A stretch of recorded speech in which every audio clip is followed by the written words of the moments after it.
اور اس کے بعد آپ بہت سی چیزوں میں تبدیلی دیکھیں گے. یہ تو بہت اچھی بات ہے کہ 13 رکنی بینچ جو ہے وہ کرنے جا رہا ہے, فیصلہ کرنے جا رہا ہے. ڈے ٹو ڈے ہیئرنگ ہوگی, ساری چیزیں سامنے رکھی جائیں گی. تو پھر اس دن سے لے کر جب باپ پارٹی کو آپ نے یہ سہولت دی تھی وہ بھی سامنے رکھی جائے گی, اور اسی میں یہ بھی ڈسکس ہوگا. ذہن میں رکھیے گا, اسی فیصلے میں کوئی نہ کوئی وکیل یہ ڈسکس کرے گا کہ یہ سیٹیں چھینی کیوں گئی, انتخابی نشان کو کیوں لیا گیا. ڈسکس کیا جائے گا کہ اے این پی کو رعایت مل سکتی ہے تو ان کو کیوں نہیں. یہ بھی ڈسکس کیا جائے گا کہ جناب صدر پاکستان کے الیکشن مسلم لیگ نون کے تھے, اس الیکشن میں کوئی نامزد کا امیدوار سامنے نہیں آیا, بلا مقابلہ ہوئے ہیں, اس پر تو کچھ نہیں کیا گیا. اچھا رانا صاحب, آپ کیا سمجھتے ہیں کہ عدلیہ کے خلاف یا اس میں سر یہ جب فیصلہ ہوگا, اور فرض کر لیں مفروضے کے اوپر بات کرتے ہیں, اور یہ سنی اتحاد کونسل کو جائے گا, تو وہ جو الیکشن ہوئے صدر مملکت کے یا چیئرمین سینٹ کے, تو کیا وہ بھی کالعدم نہیں ہو جائیں گے؟ نہیں, کچھ بھی نہیں ہوگا. اس کی بجائے میں آپ کو بتا دیتا ہوں, یہ فیصلہ جو بھی ہوگا اگر اس کے حق میں جائیں گے تو یہ نہیں ہو سکتا. اس لیے کہ اتنی زیادہ تعداد نہیں ہے کہ جس سے آپ صدر کے عہدے پر آپ سمجھیں کہ کوئی فرق پڑتا ہے. سینٹ کے انتخابات کے سینٹ کی نشستوں پہ فرق پڑ سکتا ہے, صرف سینٹ کی نشستوں پر, چیئرمین سینٹ پر بھی نہیں. یہ بات ذہن نشین کر لیجیے گا, وزیر اعظم پر بھی نہیں. آپ ان کو گنتی کر کے دیکھ لیں نا, اگر آپ اس گنتی کو دیکھتے ہیں تو یہ ساری چیزیں ہوں گی. آپ ذہن میں رکھیے گا, یہ نہ سوچئے گا کہ یہ جو مقدمہ چلنے لگا ہے یہ مقدمہ ان سیٹوں کا ہے جو محسوس نشستیں ہیں. اس مقدمے میں بہت سی چیزیں آپ کو ایسی سامنے نظر آئیں گی, بہت سے سوالات کے جوابات بہت سی جگہوں سے بہت سے لوگوں کو دینا پڑیں گے, کیونکہ اس میں وجہ یہ ہوگی کہ کیوں گئے سیٹیں بھائی. وہ کہتا ہے جناب ان کے پاس تو انتخابی نشان نہیں تھا, کیوں چھینا گیا بھائی.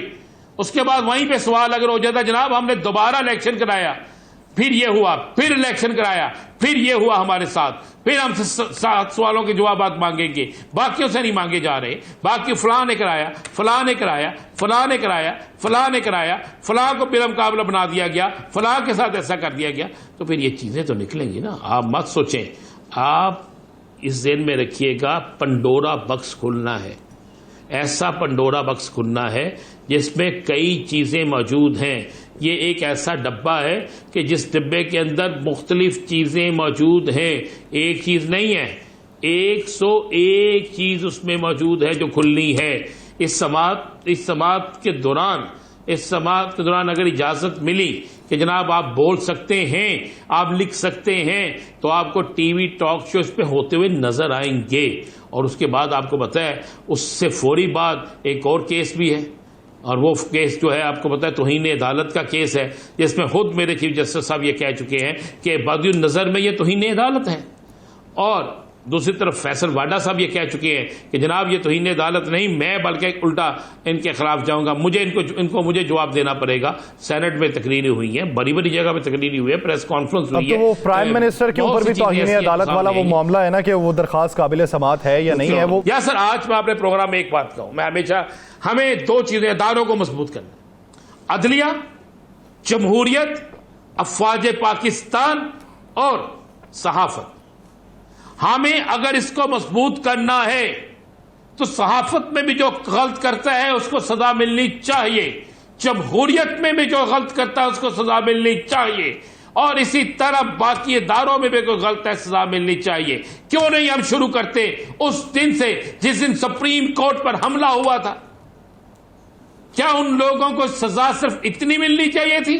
ایک آئینی ادارہ ہے, اس کے بعد ایک اور حملہ ہوتا ہے پی ڈی ایم کی صورت میں, لوگ گیٹ توڑتے ہیں, کیا وہاں پہ ایف آئی آر درج ہوتی ہے؟ کیا وہاں پر کسی کو روکا جاتا ہے؟ کیا وہاں پر تقاریر نہیں ہوتی؟ کیا اس کا سپریم کورٹ کے گیٹ کے آگے کھڑے ہو کر ٹرک لگا کر جو زبان استعمال کی جاتی ہے آپ کو نہیں پتا؟ کیا آج سے پہلے پاکستان میں کسی حکمران نے, کسی سیاسی جماعت نے ایسا کیا؟ میں تو آج بھی کہتا ہوں 9 مئی کے ملزموں کو بھی بدترین سزا دیں, لیکن ملزموں کو سزا دیں.